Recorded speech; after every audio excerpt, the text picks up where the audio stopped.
Welcome to the Environmental Leadership Chronicles, a new podcast brought to you by the California Association of Environmental Professionals. In this episode, we feature Katie Laybourn. Katie is the president of the San Diego chapter of the Association of Environmental Professionals. She is a biologist, aquatic resources specialist, and drone pilot at Harrison Associates. Katie shares her journey to becoming an environmental professional, including her career path, her educational path, getting involved with AEP, internships, and how her involvement with AEP led to her first professional environmental job. We hope you find inspiration in Katie's journey.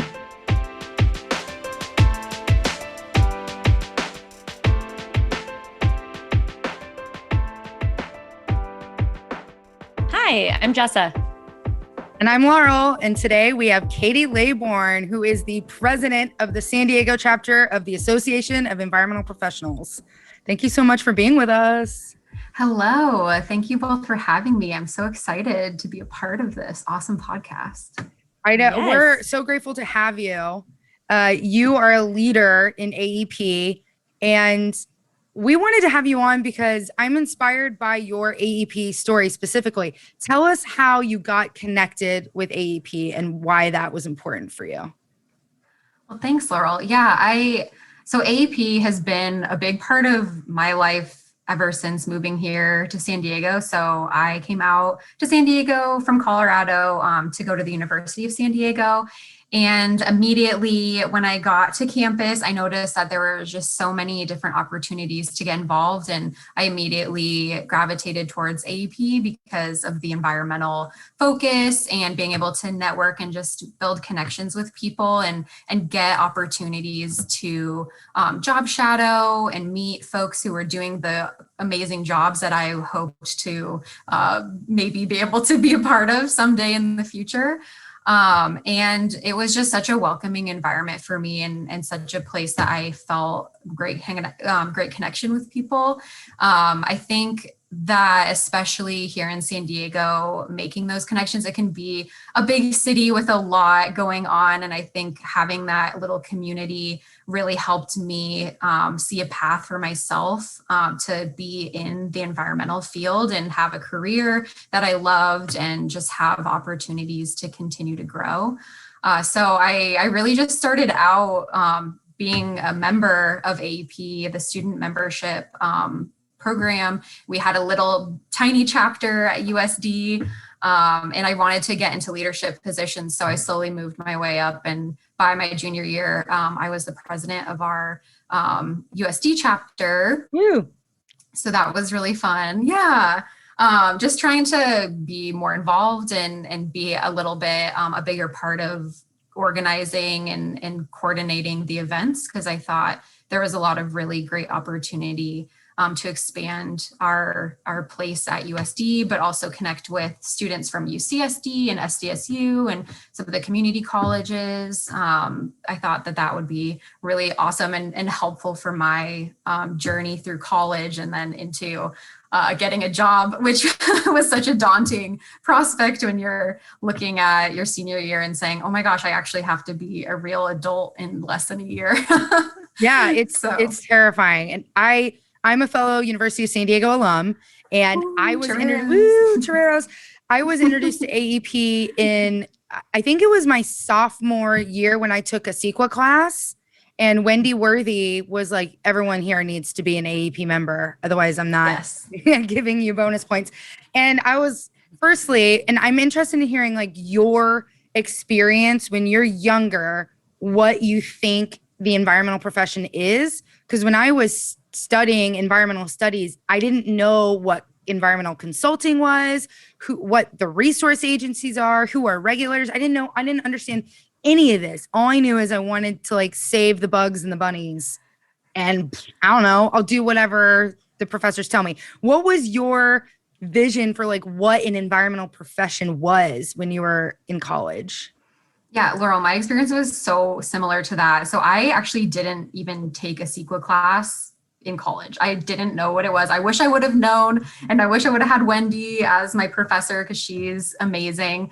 But yeah, I was kind of more on the marine science side for most of my college career, wanting to go into like the hard science and do like all the research and go live on a boat and just travel around and do the like get my hands dirty and all that. But then once I started actually doing internships and realizing, hey, I don't know if this is like all of this is going to fit my lifestyle. I wanted to get exposure to other options and see what it was like to like what other jobs are out there for folks who want to be in the environmental field and use their science backgrounds, but be more policy based and more kind of serving the communities that they live in. So once I got connected with AP and saw that there's other paths for science majors other than going and getting your master's and then your PhD and doing research and like being a forever student, which has huge benefits. And I think I could have loved that life too,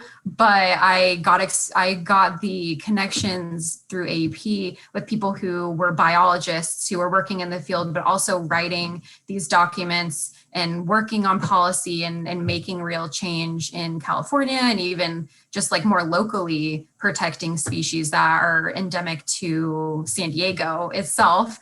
I thought that was super valuable and just a really cool opportunity to stay in a city that I loved and be able to stay in this community and become a bigger part of it. So I think to hopefully answer your question, having AP, even though I didn't have the CEQA classes, like you were so smart to take during college, I think AP helped me because I used the CEQA workshops and the CEQA practicum. I put all of those on my resume, and just seeing CEQA on there was my foot in the door at the environmental firms that I started applying to. And they saw that I at least had familiarity with CEQA, which was a huge step up from a lot of the students who just at the time didn't, in my field, I guess, just didn't really get a lot of experience with it. So AP was huge for that. That's how in my very first interview, they asked me, what does CEQA, like, what does that acronym stand for? And I remembered back to my CEQA practicum and I was like, California Environmental Quality Act. They're like, oh my gosh, you're the first person who's actually been able to name it today. I was like, oh my God. I should have like written an email to Kirsten Skadberg, who ran the practicum like that day and been like, thank you. You helped me get to the second interview. So yeah, just all of the activities that AP offered when I was a student, like it paid off huge dividends for me once I started getting into the actual career itself. Well, in your career right now, you're a biologist, you do marine science work, you're also a drone operator. Like that's what blows my mind so much is that when I was in college and I was like, I guess I know what CEQA is. I know the resource areas that are covered, but I don't really know how it's implemented. And then being an environmental studies major and economics minor, I learned more about natural resources management instead of compliance and review for development projects. Mm-hmm. But then you evolve, like you find out what part of the environment, which is everything, what part resonates with you. When, like, walk us through a few stages of your career when you started to, like, what do you do now and how did you get there? Yeah, so like you said, I'm a biologist. I'm more of like a aquatic resources specialist, so like permitting and doing more of the regulatory work for the wetlands and non-wetland waters. I hope to get more into the actual marine work again someday soon. And I'm also a drone pilot. So that's kind of just complementary to the biology and the aquatic resources like mapping and being able to visualize everything. It's been really cool to integrate that. But I did start out just as a CEQA generalist, not just CEQA. Being a CEQA generalist is amazing, and it taught me so much, and it's so valuable to be able to write all of the different sections in an EIR, M&D, and be able to have that breadth of knowledge, I think was super, super valuable. And every time I talk with students through AP events, I say, don't be afraid to be more of a generalist at the beginning, because that helps you navigate and find what you're interested in. And through the 2 2.5, 3 years that I was a CEQA generalist, I realized my love is biology, and I loved writing the biology report or the biology sections and using the biologist's reports, and just said, you know what, I want to start writing these reports. I don't want to just be translating it into CEQA speak. Like I want to actually be out there again and doing the data collection and doing the analysis and working with the regulators and being like actually on the ground and getting to experience the species again. So it's when I kind of made this pivot towards specializing more in biology and starting to pursue wildlife permits and get my certifications for water quality and for wetland delineations and stuff like that. So that's where I've kind of been able to step, kind of just do like a little pivot and be more focused on biology and use my college experience and my background in like the hard sciences of biology and be able to apply that for still working in the CEQA world, but also moving into more like natural resources management and doing like more comprehensive thing, like bigger plans and stuff like that. So that's kind of where that journey took me. And I'm really grateful for everything that I've learned and all the people that have helped me along the way get to this point, because I really do. Every day I'm learning something different, and it's very challenging and very physically challenging at times. Hiking 3 times a day up to Iron Mountain is not my favorite thing right now, which I'm currently doing. But it's just so exciting and so rewarding, and something I keep having to tell myself every day, like, whoa, I actually get to do the job that I wanted to do when I was looking at colleges back as a teenager, saying, hey, what can I picture myself doing, and what could I be happy doing for a long time? So I'm just very grateful, and just AP was such a huge part of that. And then finding my company, Harris and Associates, I've just loved working with my team. We have an environmental group that's just grown. I've been there for 3 years now. Our environmental group has grown from just a couple of folks to over, I think we're almost at 30 now across the whole state. And our company itself is only about 200, a little over 200 people. So our environmental group is becoming a really big presence at our company. And it's just been amazing. And even getting through this past year and a half, working away from everyone, I've still felt so connected, and through AEP too. That's been the biggest thing through the pandemic, especially being able to have the events and still be able to see faces and keep those connections alive and keep laughing with everyone, even though there's so much uncertainty. I think those have been keeping those communities has really kept my head up and kept me moving forward. So yeah, it's been big. Yeah, you mentioned a few things that I wanted to touch on. Harrison Associates, about 200 people. To give people a little perspective, the San Diego chapter of AEP has more members than all of Harris has employees across the state. So it kind of gives you like a little juxtaposition. And for those that aren't familiar, there are like really massive environmental consulting firms. I think when I worked at URS Corporation, we were 107,000 employees. Like, it was insane. It was huge. Wow. Globally. So there's opportunities to get involved in a local nonprofit professional organization that gives you access to a really big group outside of your firm, even if it's a statewide firm. Plus, there are other consulting firms that you can work with that are massive across the globe and have all these resources networks. And then, of course, we have these resource agencies that are small and localized and different, and it takes specialists to understand that. And then the other thing I wanted to note was when I started in my professional career, I was paid $10 an hour to collect water quality samples from storm drains. And then fast forward, and I imagine that your first job out of university was not an extremely high paying salary, right? And I just want to inspire people that you can say yes to things that are somewhat within the realm of the environmental profession. Like, I didn't think I was going to be a stormwater quality analyst when I was 35, 40 years old, but I said, yes, I'll go out and do this.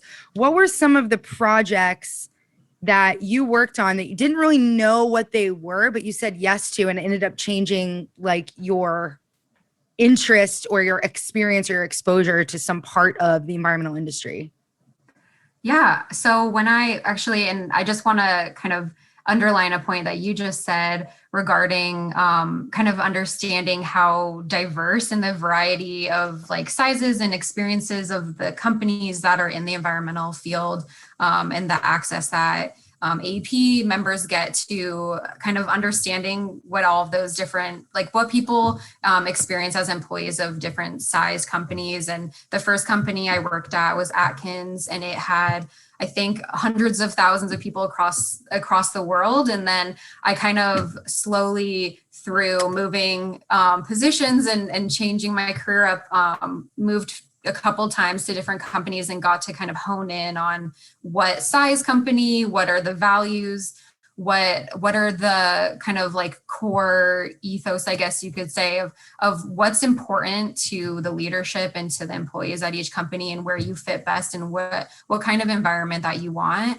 I think, and that's where talking with all the different AEP professional members, you can really ask them, hey, what does your day-to-day look like? Or what is it like working at your company? Do you have access to the people at the top, or like the executive leadership? Do you even know who they are? Like those kinds of things are so valuable to know as someone who's going to be job searching, because I would never say don't, like, I say always say yes to things, but it's also good to have the perspective of, hey, you can shop around a little bit too. Like when you're interviewing or looking for jobs, like it's not just you trying to sell yourself and what the benefit of hiring you would be, is what is the benefit to you of working at that place.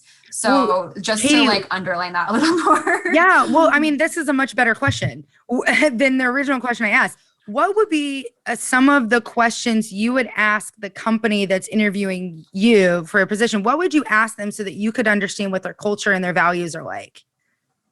Yeah, I think definitely asking them who, like kind of like I said, like, do you have access, or do you know who the executive leadership, the people who are making the decisions for your company, like the direction that everything's moving in, what are the values? Kind of does that employee know that? Or I mean, it's not always important to everyone. Like everyone has kind of different perspectives of what they need from a company. And for me, I really love having access to the people who are kind of shaping where our company is moving, like the priorities, the values, and other questions especially pertinent now are, hey, what are their policies regarding like workers' rights, as well as diversity, equity, and inclusion? Are there active policies? Are they having initiatives? Are they shaping the company and how they hire and how they recruit around these values of diversity, equity, inclusion? And that's, for me, that's something really important. And that's something that I'm really happy that Harris does. We have a diversity, equity, and inclusion action group, and it's a pretty large group of people across the whole state and all different. We have engineers, we have designers, we have environmental folks, we have everyone as a part of it. And so is our executive leadership. And that's been something that's so valuable to me. And AEP has been doing great in those realms as well. Our focus on including diversity, equity, inclusion in all of our goals, making it a point to have that as the centerpiece for how we move forward. And it's not just, oh, here's a bullet point. It's this is how we're shaping who we are as an organization. Those kinds of things are really important. I think just asking too, like what their day-to-day is like. Are they having a lot of collaboration with their team? Are they getting a lot of feedback? Are they being able to reach out to people and have that connection available? Because especially when you're new at a company and you're new in the field, you're going to have a lot of questions. And if you just have to spin your wheels and you just have to Google things,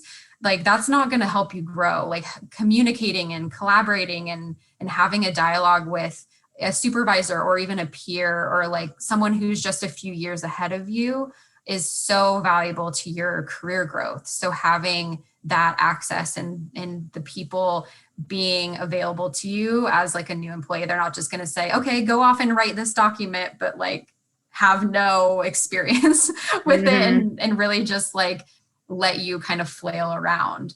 There's going to be a little of that. There always is. It's a lot of like trial by fire when you first start in any job. But I think that's a big one for me, is how collaborative is that working environment. Right. I think too, what you're saying is like, it's important to ask about, I mean, the training opportunities and career growth, because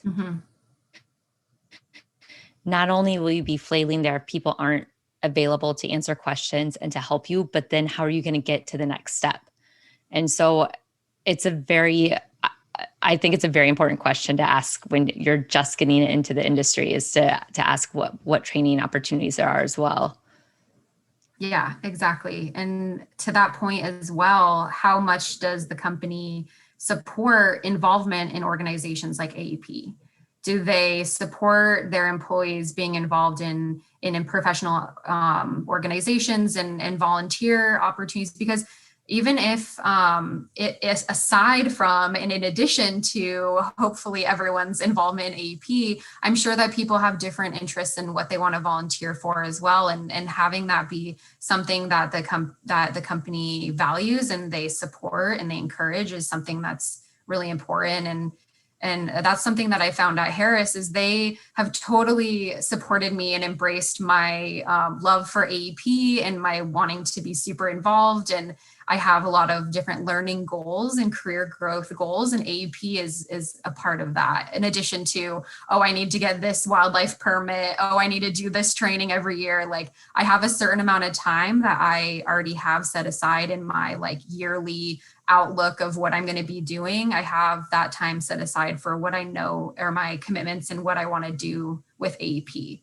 So that's something also that I didn't really necessarily think about when I was looking for jobs, is just does the company support volunteerism and participation in organizations, especially, I mean, it's great advertising for them. Like, yes. Harris was extremely excited that I was coming on to talk with you guys, not only as a representative of AEP, but a representative of my company and what we stand for and what we support. So I think that it's only a benefit all around. Yeah. And it's genuine too. Like, I know your leaders, Ryan Binns and Diane Salmon. I know them, longtime AEP folks. Ryan Binns was my first manager, and I carry him close to my heart all the time. He knows this. And that's the point. The point is that this is a network of people that you get to carry with you forever, call upon when you need.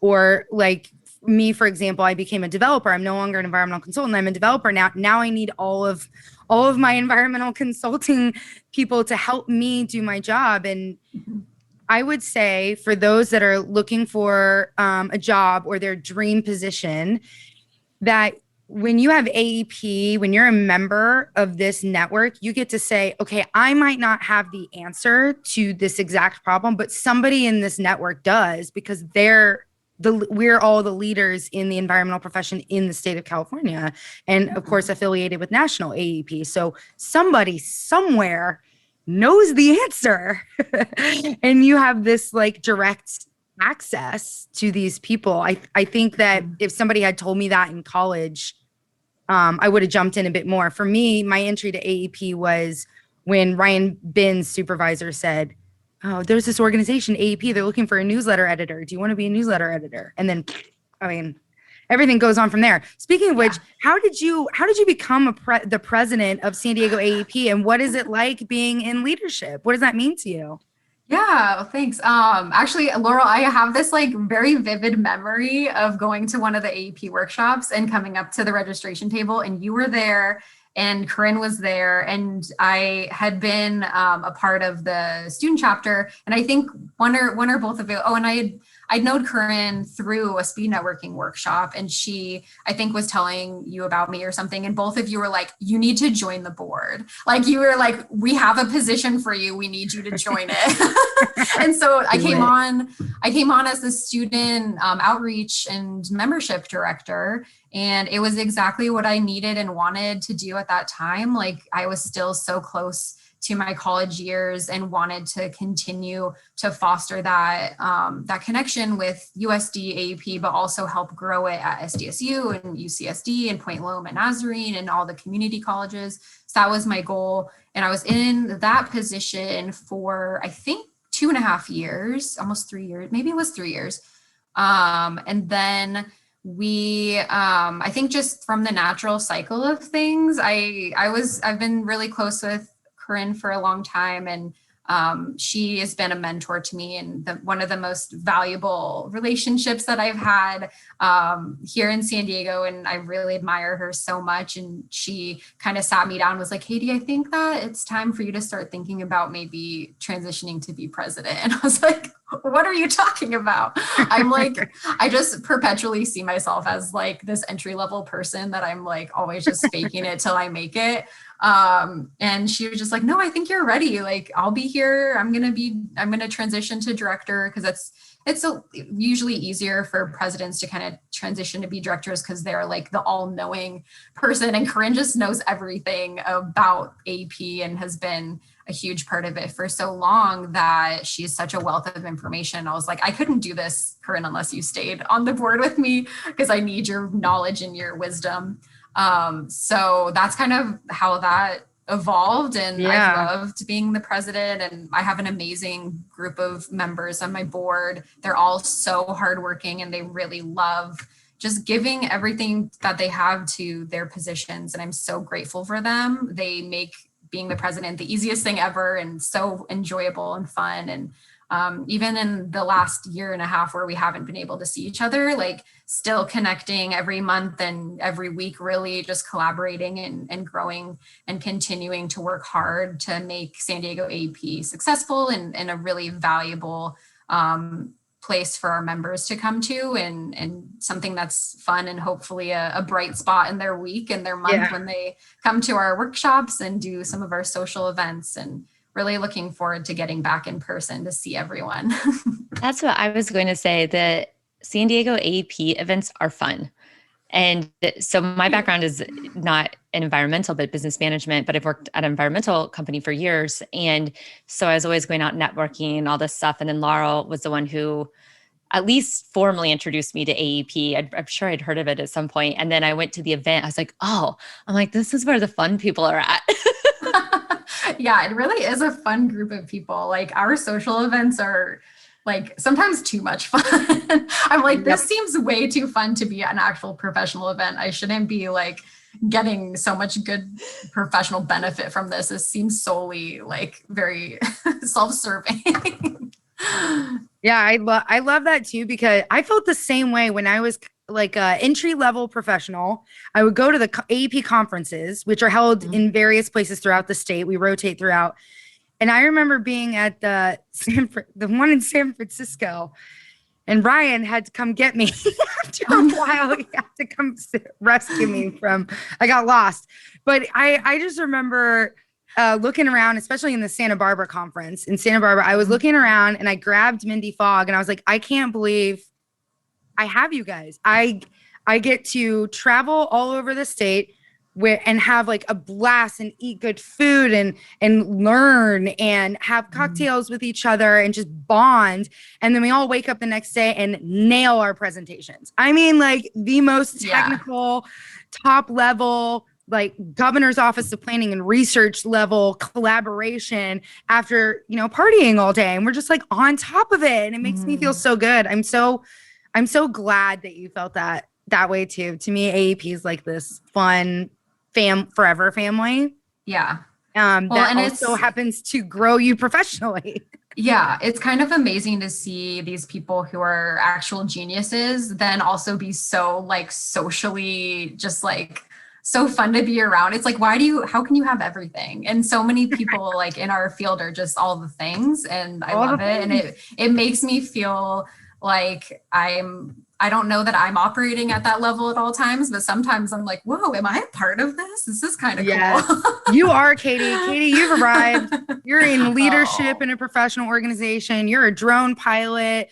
You're doing your wetlands work. You're doing your bio work. Like, this is much needed in the profession. Thank you so much for being an inspiration. I feel like you students out there that are listening, you young folks out there that are listening who don't know what CEQA is, don't know what AEP is, it doesn't matter. As long as you're interested in the environment, you'll find your path. Yeah, it will come totally. to you. Exactly. Well, I think that this might be a good time for our Justin, wrap up rapid five. Wrap All up right, rapid five. Oh gosh, I I'm not just that say good it at very thinking slowly. on my feet. This is going to be interesting. Prove it. Maybe I'll help you. You guys will have to help me brainstorm things. I might need to phone a friend or something for some of these. Here for you. All right.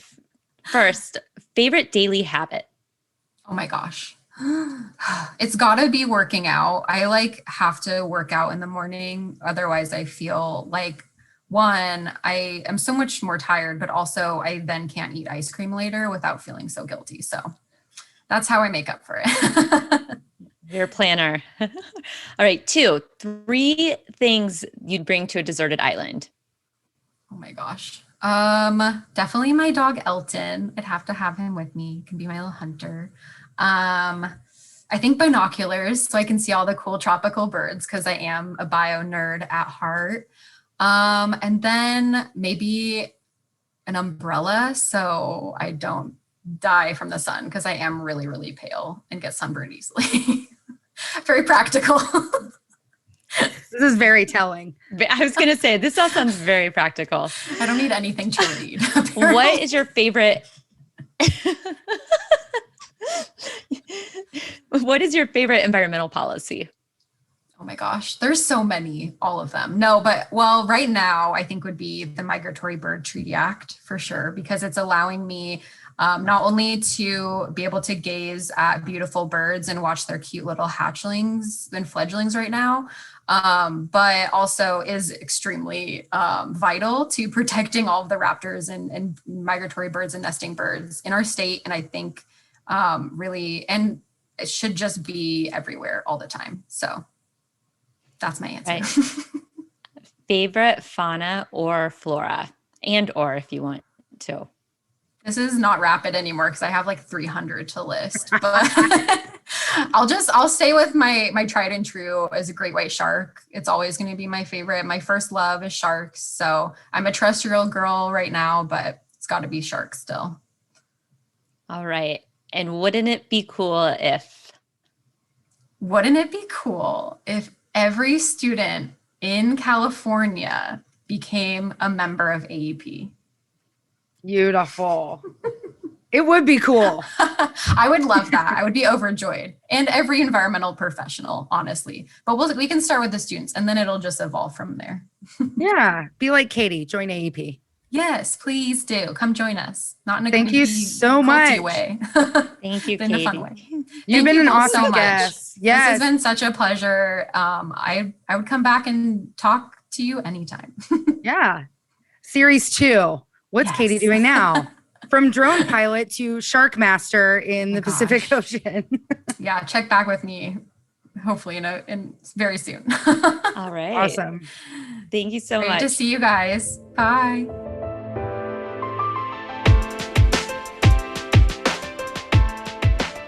We hope you enjoyed this episode. As a new podcast, it really helps us if you share with friends and colleagues that may enjoy this podcast as well. And please subscribe or follow the podcast to be alerted for new episodes.